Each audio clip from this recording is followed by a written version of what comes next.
presented by Beauty Music. DJ Amit Apahar Recording Studio Gurwalia Bazaar Kushinagar.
Amit Apahar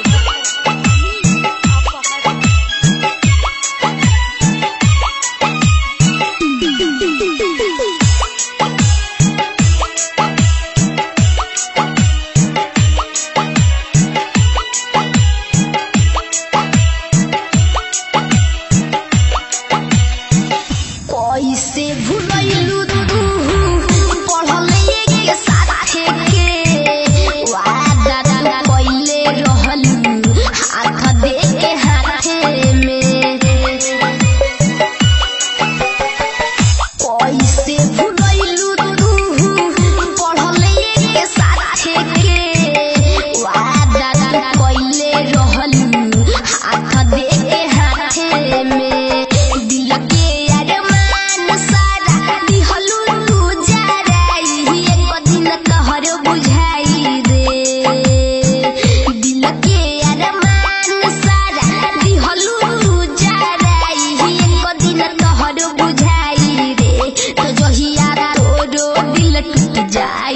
याद हमरे आई रे तो जहिया तोरो दिल टूट जाई याद हमरे आई रे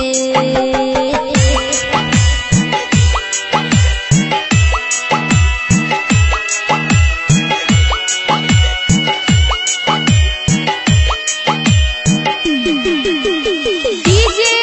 Amit Apahar Amit Apahar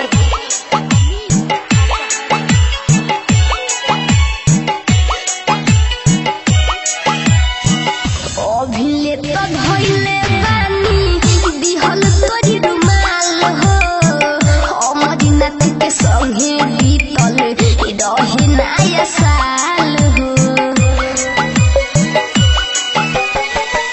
अभी तो धइले बानी दिहल तोरी रुमाल हो अमरनाथ के संगे बीतल रहे नया साल हो राज के छोड़ी हो गइलू पाराई एक दिन तोहर बुझाई रे